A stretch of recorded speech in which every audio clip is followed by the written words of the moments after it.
It's 2024 Jens, but other than that, you're fine. 24. Did I say 23? I'm already out of it. 1999 is way over. So 2024 it is.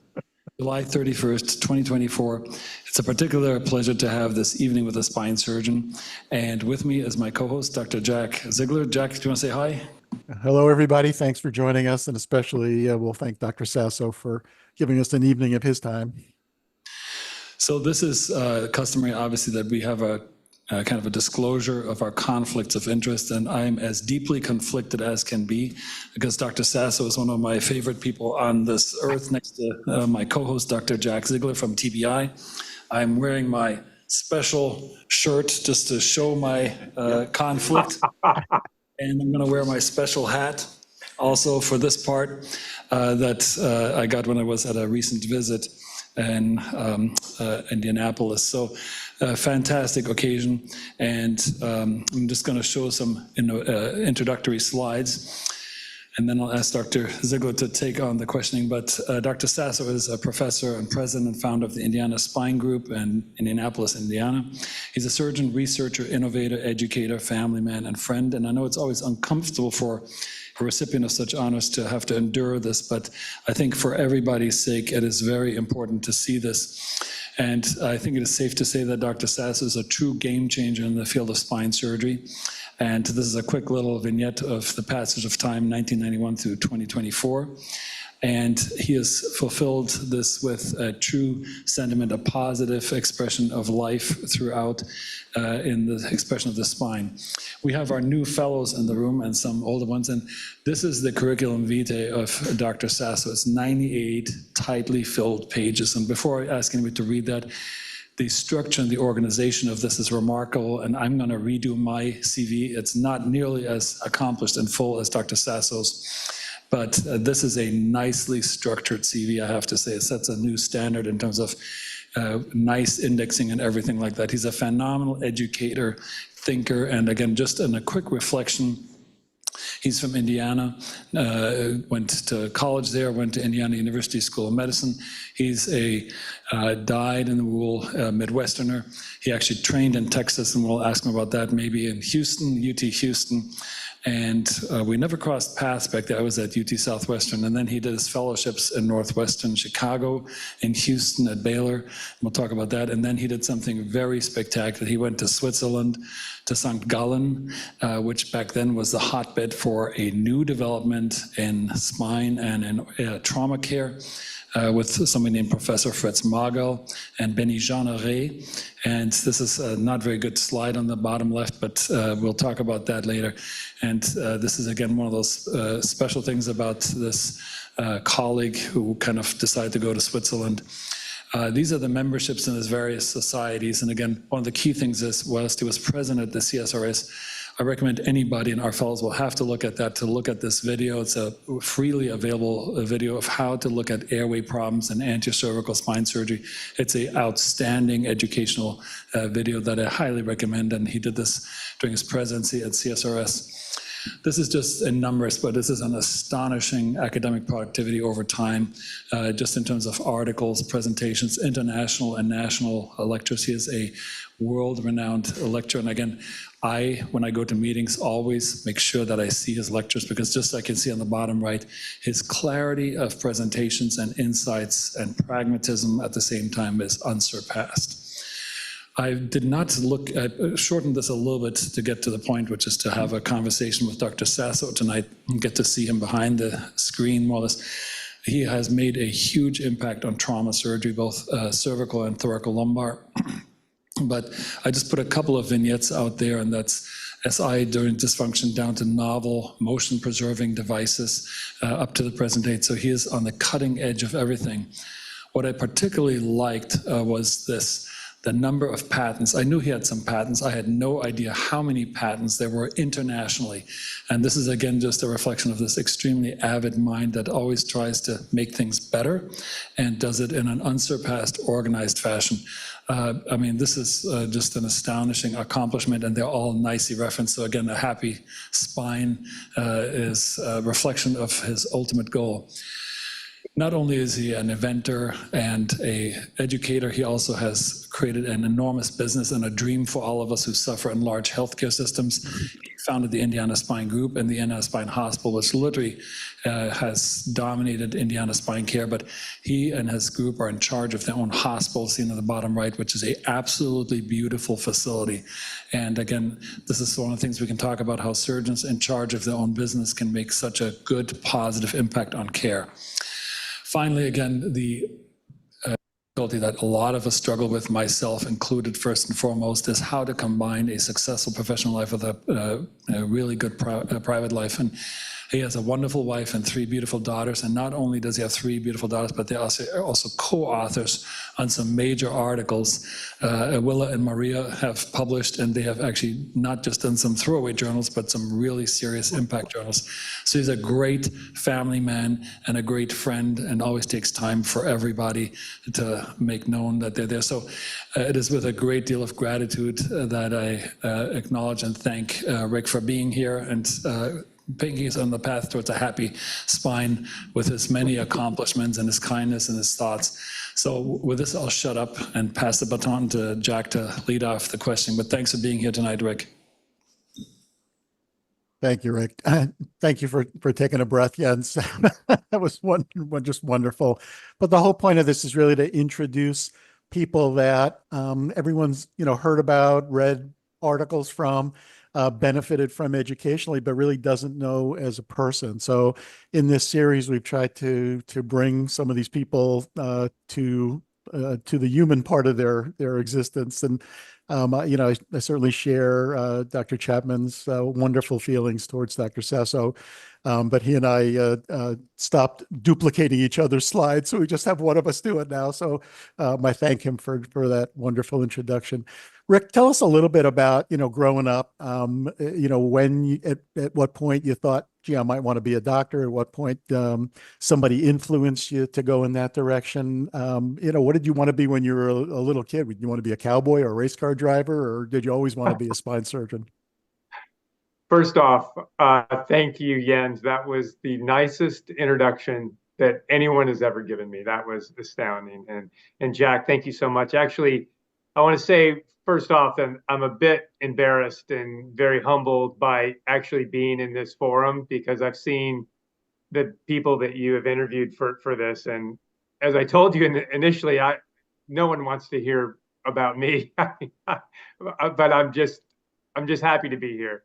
But to answer your question, Jack, it was my dad. My dad was a veterinarian, and from the time I can remember, when I could walk, I would help him in his office. I would help him in the operating room. That's what I did all the way through my education, grade school, middle school, high school. Something interesting, we talked about some interesting history. So when I was in middle school, starting in high school, my dad, every couple of years, would go to Ohio State to go to a course. And he would come back and tell me about the Swiss course that he took, about the Swiss way of taking care of fractures. And my dad loved orthopedic surgery, especially in dogs. And there were, in northern Indiana, we have a lot of lakes up there. And in the summertime, a lot of people from Indianapolis, Chicago, Fort Wayne would come to the lake area and bring their dogs, their family and their dogs. And unfortunately, a lot of them would get hit by cars and break femurs and tibias. And my dad loved doing orthopedic surgery. And he would, what I found later on is that he was doing AO courses. He was learning AO techniques at Ohio State when they would bring their veterinary course to the US. And that was one of the first veterinary medicine schools where they would do AO courses. And it wasn't until decades later, actually, that I realized what he was doing. But we would go to, I grew up in a little town, Warsaw, Zimmer, Biomed, DePuy, a lot of the big orthopedic companies were there. And a lot of them made sort of AO clone devices, plates and screws and rods. And they would have a lot of waste, products that weren't up to their standards or codes, and they would just throw them away. Well, they'd save them for my dad. And we would go back to the back door, the delivery, area where all the trucks were, and they would have a big box of plates and screws and intramedullary nails for my dad. And, he figured out how to use this stuff, and I credit him, a lot with a lot of sort of inventive techniques of taking care of these sometimes unbelievably complicated fractures. He had his own bone bank that he would harvest bone and dog bones and put them in the freezer, and yeah, it was pretty remarkable. So to tell you the truth, I thought I was going to be a veterinarian, but when I was actually I was accepted to Purdue University, which is the only veterinary school in Indiana. I thought I was going to go there and be a veterinarian. And my dad said, why don't you go to medical school? You can have your dogs, you can have, but why don't you go to medical school? I said, Dad, I don't know really much about it. I know a lot of, he said, why don't you go be an orderly at our little hospital, our community hospital where I grew up in Warsaw. So I was an orderly for a couple of years in the summertime, as I was in college, and that was it. I decided then to go to medical school, and that was it. Well, it's great having a model right at home that you could look up to and get excited even about orthopedics that early on. It's funny. I wanted to be a vet also, Rick. I didn't know that about you. I worked every Saturday. I'd ride my bicycle in high school to a veterinary clinic, and I started out cleaning cages. And by the end, when I was a senior in high school, I was assisting with surgery. And I went to Cornell undergrad because I wanted to stay there to go to vet school, but also kind of shifted gears in the middle. So that's funny. But that's the We neat have a thing lot about in common, Jack. Cleaning cages. that. Not a And lot of people have had that experience. correct. That's right. No. But orthopedics is a great introduction to medicine, because you can see something that's obviously broken, see something that's obviously put back together, and then very quickly see somebody get better. So I think most of us who kind of went into this field saw the gratification and also the technical challenges, that attracted us. So how about once you got into medical school, what made you want to stick with orthopedics? And then once you're in orthopedics, what made you want to go into spine, Rick? Were there key people? Yeah, I didn't know much about spine. I knew nothing about spine really. Actually, in my medical school in Indiana, other than pediatric deformities, spine was not an orthopedic thing. It was a neurosurgical thing. That's just how I grew up in medical school. So when I went to Houston, first day I was, as we all did back then, a general surgery internship. I was in the ER doing general surgery, and the first spine trauma that came in, since I was an orthopedic guy, I said, "Wait a minute, I'm orthopedics. I'm not neurosurgery." He says, "You, orthopedic guy, you take care of all the," and I would run back to the call room. Then you couldn't look it up on the computer. You had a textbook. I read so much about spine trauma, cervical spine trauma, thoracolumbar trauma. That first month, it was crazy, running from the trauma bay back to my call room, trying to read as much as I could about trauma. We had a young, very, very young spine faculty, Howard Kotler, who was Jerome Kotler's son, who was at Rothman. That lineage was just, and Howard had such an infectious personality and just made doing spine surgery so interesting. At that time, we were using AO plates with 6.5 millimeter cancel screws. That's how we were stabilized. We were just transitioning from Harrington rods to Lukey sublaminar wires to these new AO pedicle screws. And so it was a really fun and dynamic time. And as what happens with a lot of young residents, you kind of get involved with doing some research, and you are able to get your research presented. You go places, you meet the other spine guys, and you kind of just get sucked into the universe, right? You get sucked into what everybody is excited about around the country, around the world, and so that's how it happened. I I am just so, actually, I thought I was going to do hips and knees. I was going to be a joint surgeon. That's actually what I thought when I started orthopedics, but it quickly changed. And Yeah, I mean, those so, guys were the superstars of orthopedics in those days. It was the hip and knee guys and then sports guys. You're right. Spine was kind of like the stepchild, and it really hadn't caught on. There were very few fellowships, and very few guys were thinking about doing spine. right. So it's pretty neat that you saw the light relatively early. And then how about your structured fellowships? Because as Jens mentioned, I mean, you did sort of a hybrid fellowship at that time, which was again way ahead of itself. How did that Well, come about? as you well remember, we didn't really have structured fellowships. I mean, you would kind of make your own. And I knew that I wanted to learn spine trauma really well at that time. At Northwestern had the busiest spine trauma center in the country at that time, so I wanted to go there. And then I wanted to learn the front of the lumbar spine. Really, I wanted to go to London and work with John O'Brien. But I didn't have enough money to travel overseas. But one of the residents at Baylor had just been with Jack the Back O'Brien and came back to be staff at Baylor. And so I was able to come back to Houston, work with him. And then also I was able to spend time with Harrington's partners, Jesse Dixon and Wendell Irwin, who we worked with at our Shrine Hospital, but we didn't work at the private place where they really did their scoliosis stuff. And then also they had a biomechanics lab, a spine biomechanics lab, which was absolutely perfect. I mean, it was focused on, we had half of it was spine, half of it was joints.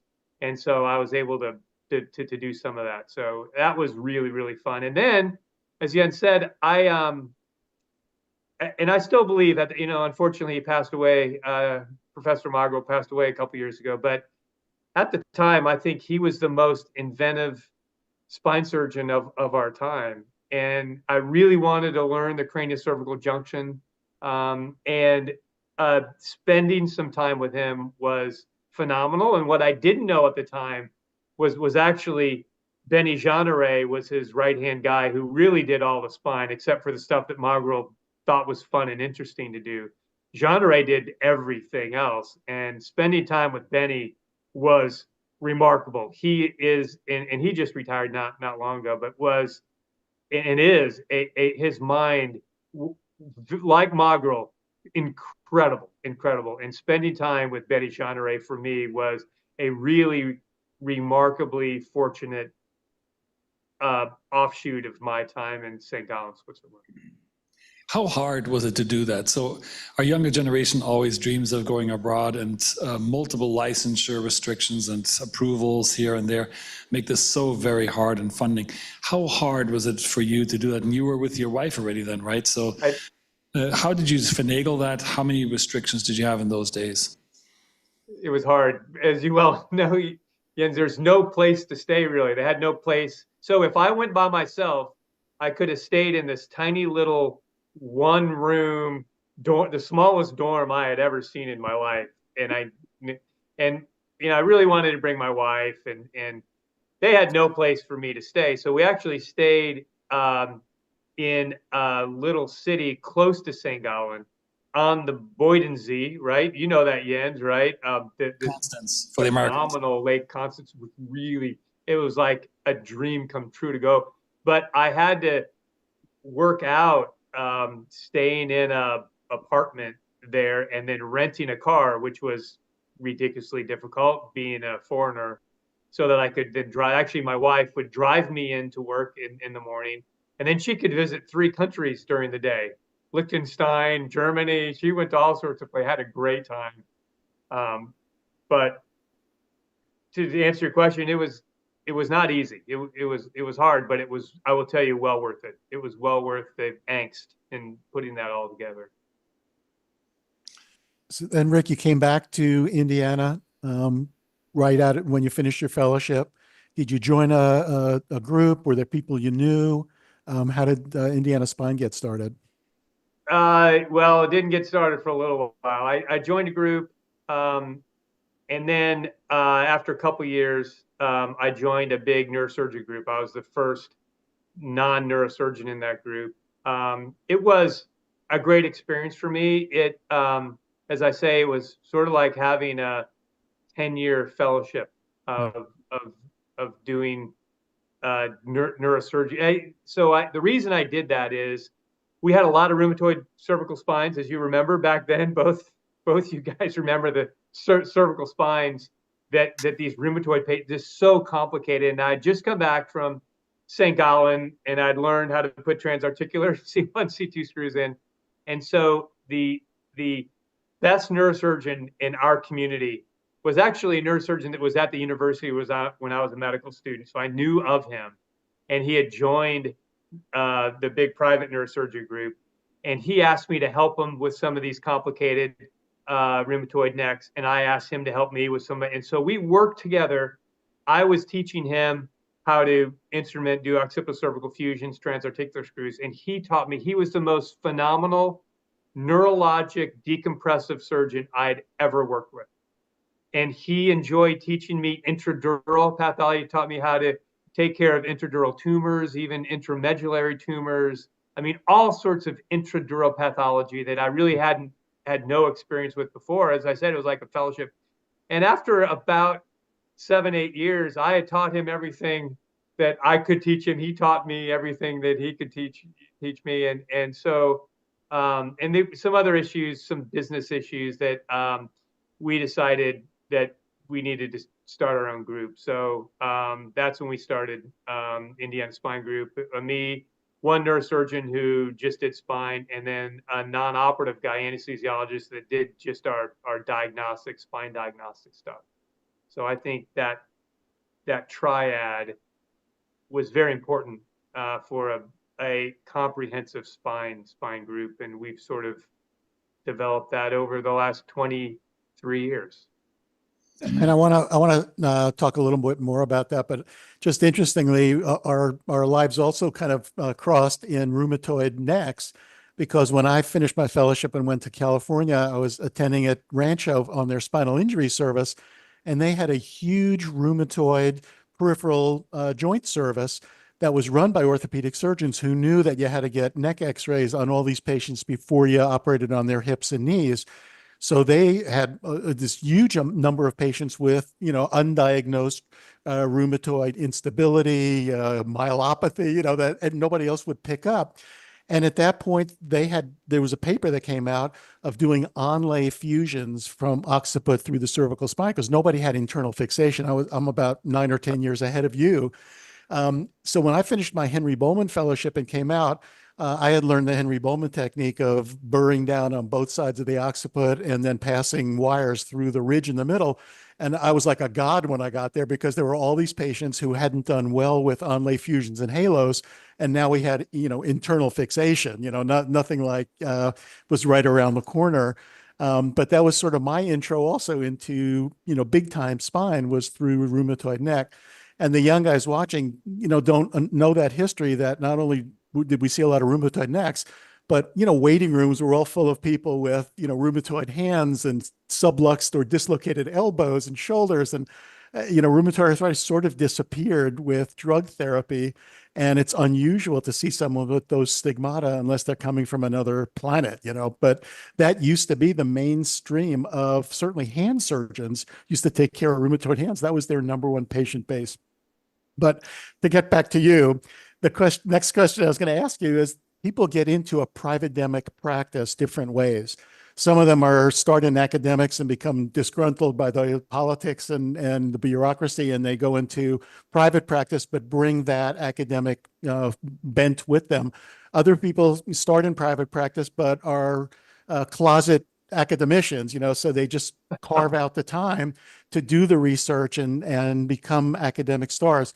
So, I was just curious how that path lit up for you. How did you decide to get a CV like you did by hard work over the years, more than most people can do in half of that as a career, either an academician or a private practitioner, and you were able to do both. So how did that path open up, Rick? So that's a great question, Jack, because as I talk to our young residents and fellows about, what's important as they go out and start their practices. I'd been at Baylor. I saw a biomechanics lab. I thought that was really cool, and I would have loved to have done some basic science stuff in a biomechanics lab or have a cell bio, but that just wasn't where I was at. But what I did realize was I was in a clinical practice, and I could do really, really good clinical research, but I had to develop a clinical research department inside my practice. As you all know, doing FDA IDE trials it's hard. Doing the surgery isn't hard. It's having the infrastructure to do that and having the nurses and having your research, because the follow up and doing all the appropriate paperwork is so key. And that takes funding, and especially in a private practice, that funding comes from you. And I couldn't get a lot of my partners to jump on board of putting overhead funding into that. So I did it on my own, and it just kind of grew from that. And I saw the importance of that and kept at it, kept funding it, kept the appropriate people there. And we got to a point where we were so good at doing FDA IDE trials that we were able to pick and choose the studies that we wanted to do that were exciting, like cervical arthroplasty. Plus, when you have the industry funding, then you can do the fun studies that you want to do on your own that don't have any funding attached to it, but are fun and interesting to do that you can then fund on your own. So I started that when I was with the neurosurgery group and just transitioned that into Indiana Spine Group. And we have a very, very robust clinical research department. And that's what I can do as a clinician. Can't do biomechanics and grow bone cells in a lab, but I can do clinical research. And we do it pretty well. Yeah, no, I've done it wonderfully. And there are some, pocket groups around the country that have kind of gotten to that same place.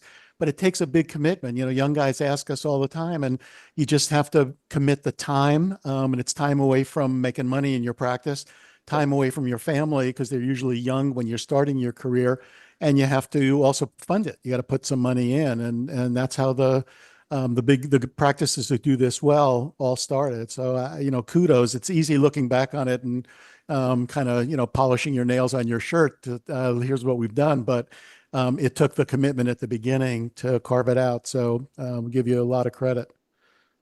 Let me ask you about one of your major contributions in research, and that is motion preservation. Here's a young doctor who has changed trauma care in so many ways and learned the AO principles of rigid fixation. Now you're next to, we're speaking to two giants of the field, Jack Ziegler and Scott Blumenthal, who's also in the panel here. But you're one of the very early adopters of motion preservation with disc arthroplasty. So tell us how you converted from the Swiss rigid fixation fusion guy, with the ideal spine being one long bone from the occiput to the sacrum, to somebody who actually did the heretic thing of motion preservation. Well, as I told you initially, I thought I was going to be a joint and hip surgeon. And so that's always been sort of in my DNA. And I remember starting in practice and patients asking me, especially patients from my hometown, who know that, hey, well, why fuse a joint? A spine's a joint, a disc is a joint. Actually, why would you fuse that if you could? Well, we didn't have any artificial discs when I started in practice.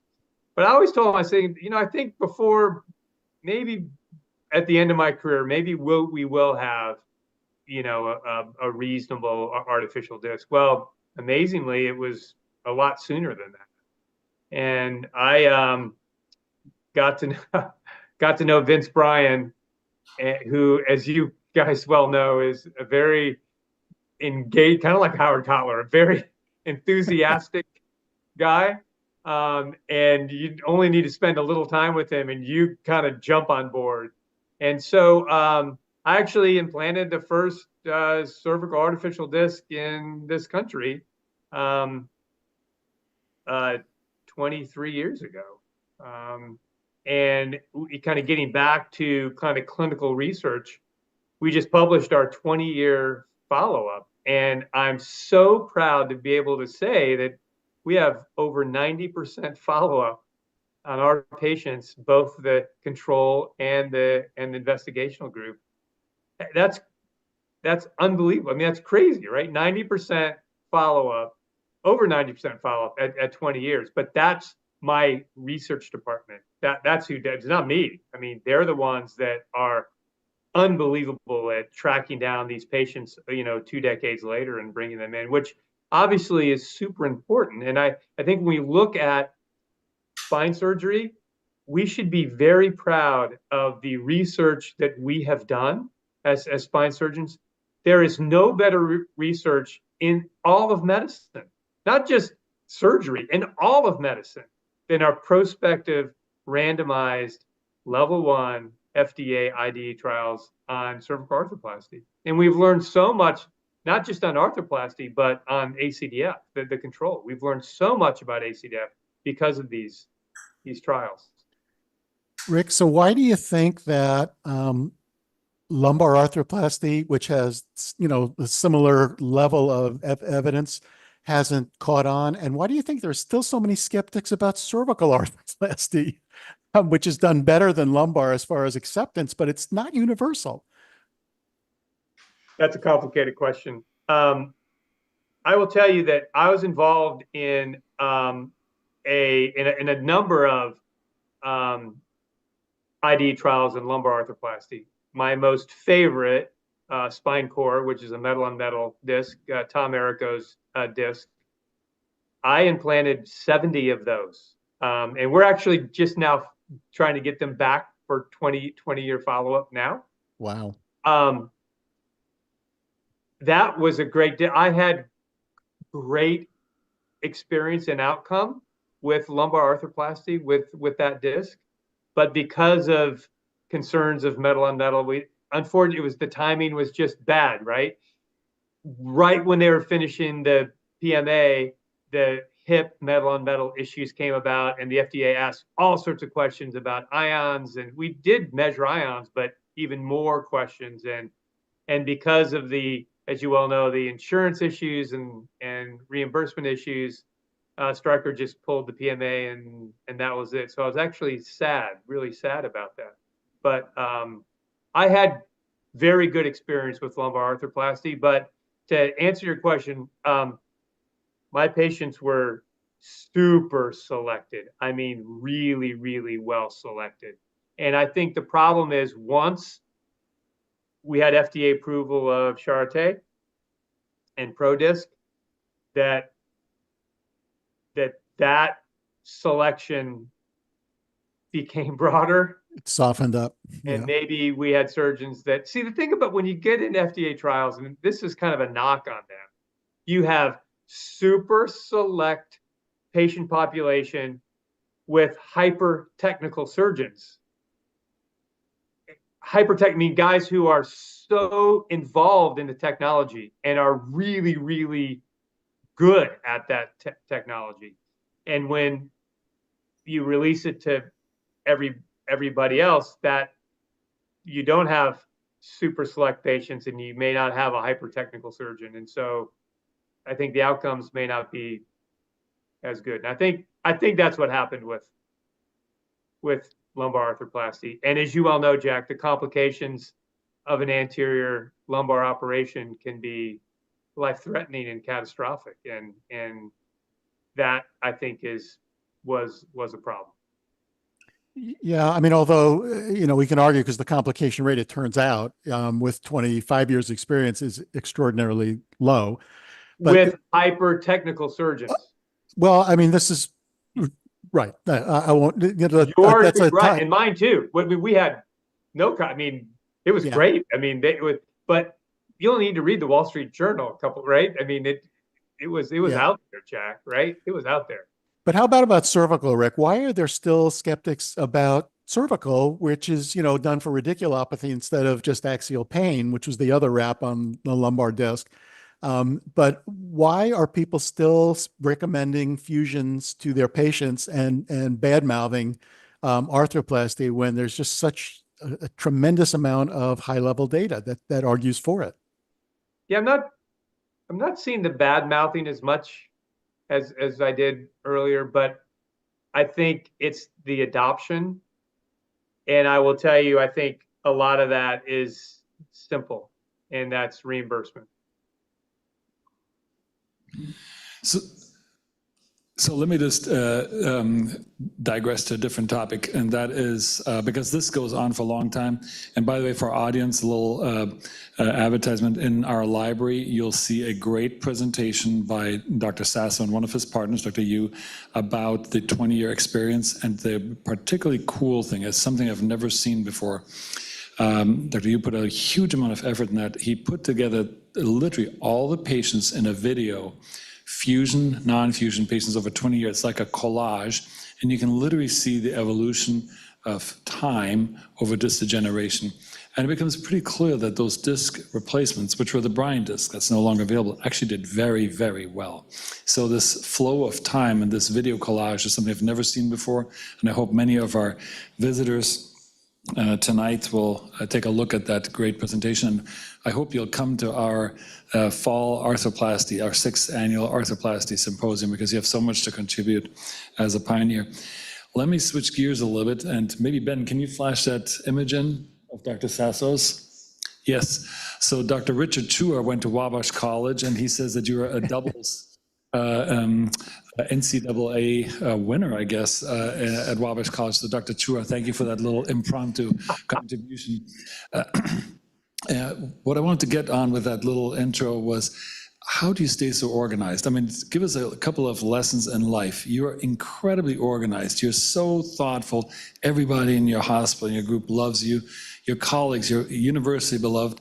But how do you stay so organized? How are you a successful athlete, so organized that you can have patents around the world, do these FDA studies, and have a super busy practice and know every patient by heart? How do you do that? What's your life lesson for us?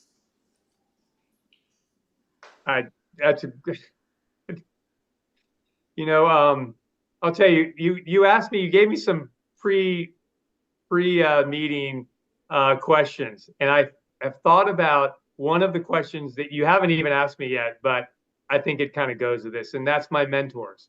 And I think I told you about my dad, and I had this stand, but what's interesting about me as I started thinking about mentors, I have had, I think, and unusual because people don't talk about peers as mentors, but I think most of us have peers as mentors more than we actually think. And I've been incredibly fortunate to have 2 peers as mentors that have helped me with that. And those 2 people are Alex Vaccaro and Todd Albert.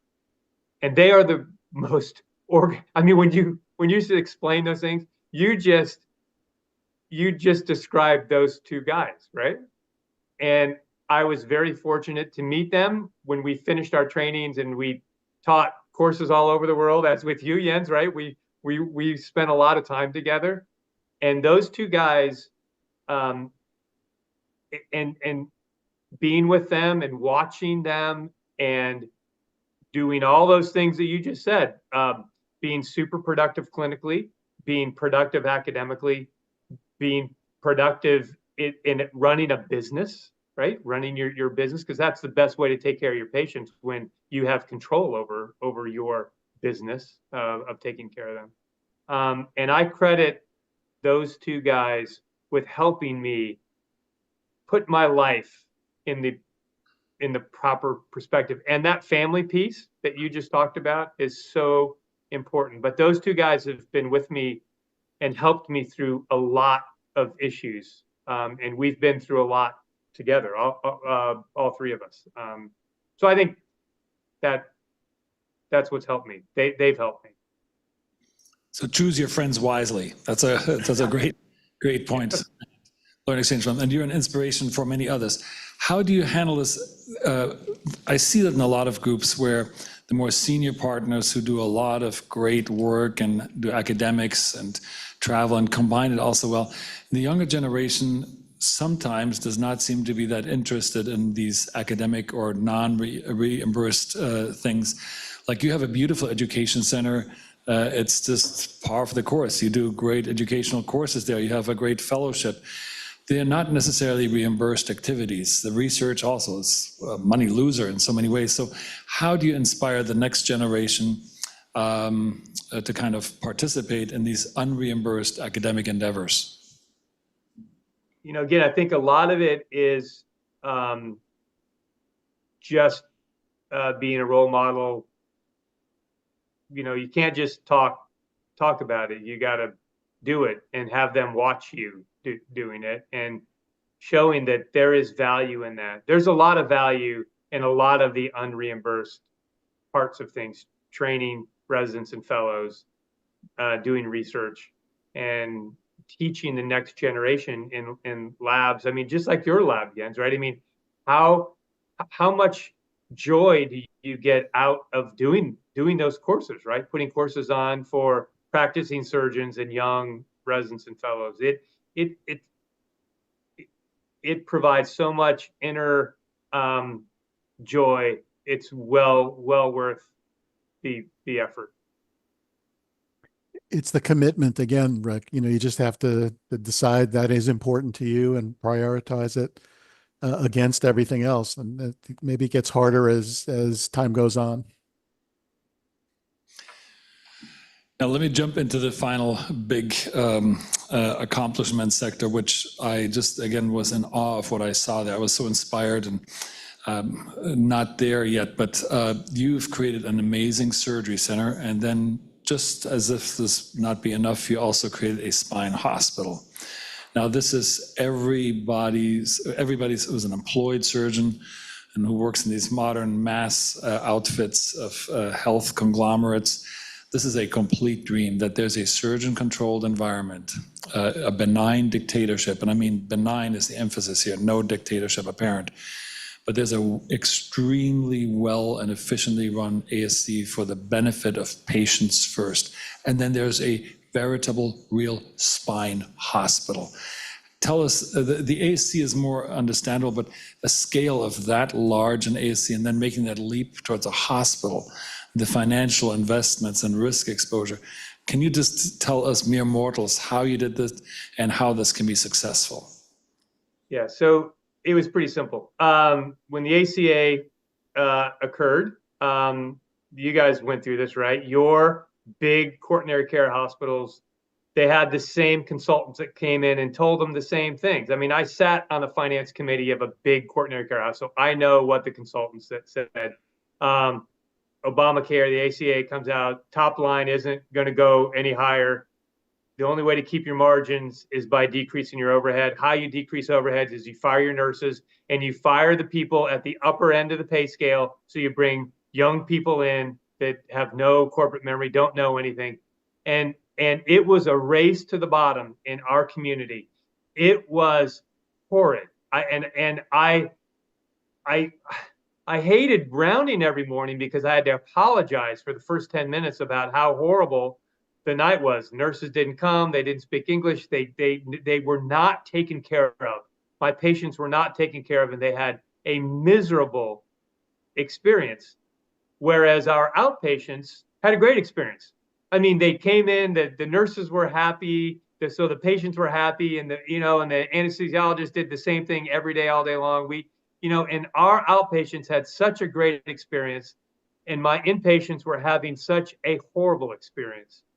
And I realized the only way to change this was to take control over the inpatient setting. And the problem is the model to build a physician-owned hospital had changed overnight with the ACA. The old model was you build a hospital, you see Medicare patients, you build your 2-year pro forma, then you take it to the commercial insurers, and then you get the commercial payers on board. Well, the American Hospital Association did a fabulous job to crush that model, crush physician-owned hospitals. They were very successful. So I had to come up with a way of actually reversing that, going to the payers and get a contract before I could even go to the bank, before I could even dig a hole and start a hospital. But it worked. And I will tell you that, again, it's not because we wanted to build a hospital. It's because we wanted to take care of our patients in the best way possible. And let me tell you, it worked out wonderfully. We're in our 8th year now. Our patients are so happy. Now, the only problem is we can't see Medicare. We can't see Medicaid. We can't see government payer patients in our hospital, which is sad.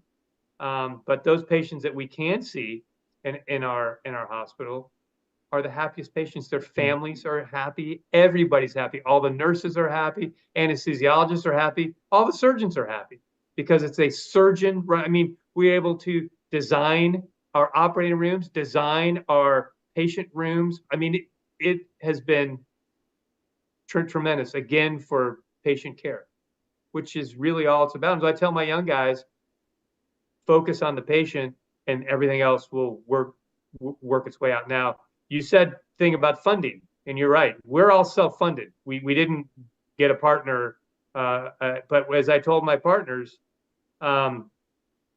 invest in yourself. That's the best investment. I mean, I had my guys investing in Bitcoin and real estate ventures all over the country. I'm like, invest in yourself. This is the best investment. Oh my gosh, I got to sign a personal guarantee. My wife asked me if we can lose the house. Yes, you can. But the likelihood of that, you're going to likely lose more in your Bitcoin than you are to sign a personal guarantee to build a hospital where you're going to spend a good part of your career and taking care of your patients. So anyway, that was my pitch to them, and invest in yourself. That's great leadership, Rick. That's what it shows. You put them on the right path, and you prove the point. And the nice thing is, the patients appreciate it. The Press Ganey, patient satisfaction scores in doctor-owned facilities are always tremendously higher than those in community hospitals. So that's the best weapon we have, actually, when the hospital association calls the government to take a look. It's hard to argue with super high patient satisfaction. I didn't know anything about Net Promoter Score, but our CEO, our Net Promoter Score is like 96, which is off the scale. It's crazy in healthcare, in all of health. Like Anthem has a Net Promoter Score of like 16 or something like that. Wow. Insurance companies have Net Promoter Scores of like so low. But that is, as you say, Jack, is a reflection of how happy patients are with their experience. And we have succeeded in making our inpatients as happy as our outpatients. I mean, I have to say, as a firsthand witness, this was just astounding to me, because in this era of everything getting cut and our race to the bottom and trying to mimic the NHS, this is the exact anti-theory. I mean, private robes, nice things. Everything was generous and nice, efficient and clean, great food. And it didn't look like just a wasteland, nothing. Architecturally, design-wise, and everybody was friendly and, as you said, happy and helpful. And I saw it in the patients' faces. I saw it in every employee. Really, kudos to you. So congratulations on that. We have 10 minutes left. Jack, what do you want to talk about next? Yeah, I was going to, toss a softball to Rick. Ricky, what's your favorite operation? What do you look forward to doing the most? What are you going to miss the most when you hang them up? ACDF, by far and away. It's my function lust operation. I learned a term a while ago, function lust, where it's having the compulsion of doing the same thing over and over and over, with the goal of making it better, incrementally better every single time you do it. Like a baseball pitcher throwing the perfect slider, just doing it over and over and over again. And, because a lot of people ask me, how can you do this operation over how many thousands of times have you done it and still get excited about it? You must be a moron doing the same thing over and over. I said, you don't understand. I love doing that operation over and over and over again and attempting to make it better every single time I do it. So ACDF is clearly my favorite operation, but what comes in a close second are any posterior cervical, and especially junctional, occipital cervical thoracic, or even, complicated osteotomies for ankylosing spondylitis. Those are my favorite operations, hands down. Randy Davis, by the way, keeps piping in, and he wants to remind me of you owing him $20 for something that happened in London when you visit. I'm not going to go there, but I lost my wallet. I couldn't get home. He gave me $20. I think I paid it back though, but probably not the interest. Let me ask you a more serious question in terms of technology. So we're in this era right now where industry and some publications tell us that we need a robot and we need navigational tools. Now, you learned from one of the masters, actually 2 masters in Switzerland, how to put screws between the atlas or the axis into the atlas, and even beyond that, from the atlas into the occipital condyles. I think I've seen you shown some of those cases. So you were an artist, and you had this 3D anatomic capability, a Leonardo da Vinci kind of a anatomic GPS. What do you think of these enabling technologies now kind of being the new norm? Is this where we should go, or should we still demand that our young trainees know how to navigate with their brains and with their proprioception and maybe some modicum of C-arm? Well, you're right. I mean, our young trainees need to know how to do things anatomically. And I'll tell you, at least where we are right now, I don't think there is a role for navigation in the cervical spine. We just aren't there yet, and it's really not needed. It's not needed in the cervical spine. But I'll tell you, every instrumented thoracolumbar operation I do use navigation because it makes me more efficient in the operating room. I'm able to, I put a percutaneous reference pin and then PSIS, get my spin, and then I never have to stop after that. I throw the O-arm out of the room, and I never have to stop. I don't have to get a localized X-ray. I don't have to put lead on. Nobody in my operating room has to put lead on. The nurses love working with me because they don't have to put lead on. We don't have a C-arm draped in the incision. So I use navigation mainly for its efficiency and allowing me to work quicker and better in the operating room. Final moments. So best career memories and biggest regrets. Take it as you want first. Best career memories and biggest regrets. Yeah, so I'm gonna take the regrets, because you did give me a heads up on the regrets, and I will tell you, I don't have any regrets. I don't have any regrets. The only maybe regret that I have, number one, is that we didn't start our group sooner. But then I wouldn't have had all that experience with Peter Hall, the nurse surgeon that taught me so much about intradural pathology and all that. But really, number two, that we didn't start our hospital sooner. But before, I mean, when I started practice, working at all the quaternary care hospitals in my area, they were great facilities.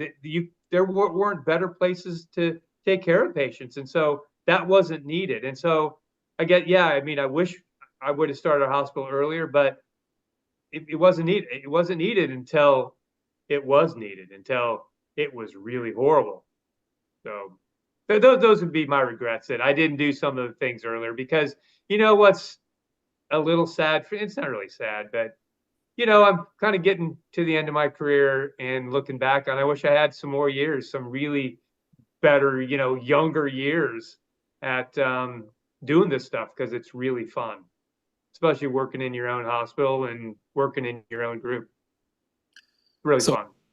So I'm turning 65 this year, and I love what I'm doing. We both share that passion.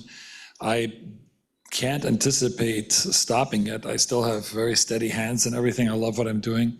How do you see your career evolving? I mean, we can't take anything for granted from day to day, but would you want to keep going for 10 years? What do you think about, what is your advice for aging or older surgeons? So funny, Jens, because I my words come back to haunt me. Early on in my career, I looked at surgeons, especially spine surgeons, and when were they at their prime? And in my opinion, as a 30, 40-year-old guy, spine surgeons in particular were in their prime between 50 and 60 years of age. And I stuck to that. And I said, that's when they're in their prime. And so I always said to myself, when I get to be 60, that'll be. Problem is, I got to be 60 and it was still really fun. And I thought I was still really good at what I was doing. And I enjoyed it a lot. And I really enjoyed, and I kind of felt, especially with the hospital but I will tell you, this past year, I've had some interesting health issues. And I realized it was a wake-up call that this may change in a heartbeat, overnight. So that's why I'm a little, as I look back on my career, thinking I wish I had a little bit more time, doing what I'm doing right now, because I'm at a place that is perfect as a spine surgeon, having my own group and my own hospital and having built all this. It's been terrific for my patients. And I could keep doing one level ACDFs, I think, for a long, long time. Until you get it right, That's right. That's the thing about functionalist. You never get it right. You keep working. You keep working it. Rick, you are just a remarkable guy, and this is exactly what we wanted to get out of spending an hour with someone like you, Rick. Because I'm just going to do my quick list here. There are spine surgeons who are good clinicians, guys who are good at research, guys who are good speakers, guys who are good teachers. Some guys are good inventors, some guys are good entrepreneurs, but you're the whole package. It's all wrapped up, and it's wrapped up in a humble human being. I mean, your humility is staggering. I'm so honored to consider you a friend and to have you come and be with us tonight. So, Jens and I just can't thank you enough. And hopefully everybody understands that the brilliance and the humility both. You're just a great guy, and we wish you only the best, and lots more years of doing whatever you want to do, even if it's single level ACDFs. Thank you, Jack. Thank you, Jens. And again, thank you for this honor. It really has been an incredible honor the last hour. Thank you. Let's schedule you for 10 years from now for another session. I love it. In the old man's club, yeah. Again, so many friends say hi. Randy Davis, Bob McGuire says hi. There are many, many good friends. Alex said hi.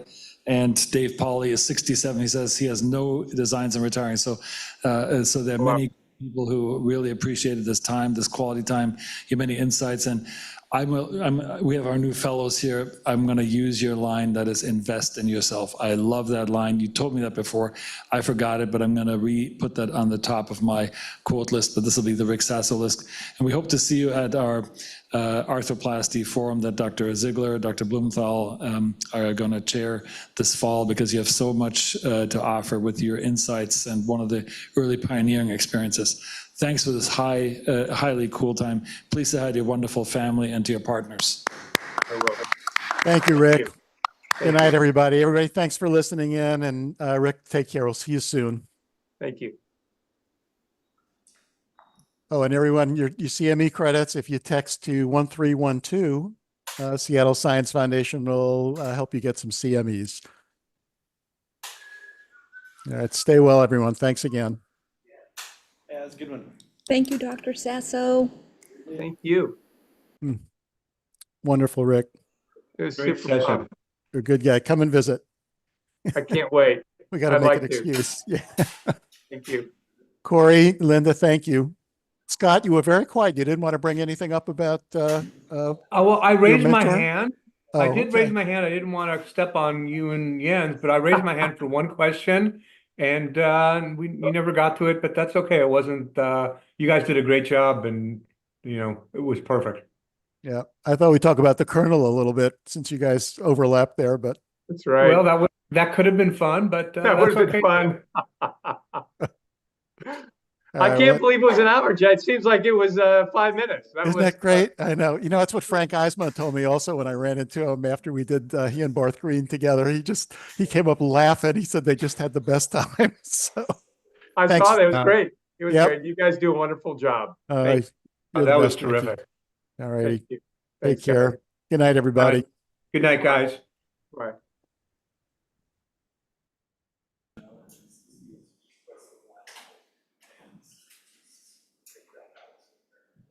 We've had a few folders pulled out, but we've had way more people fall and then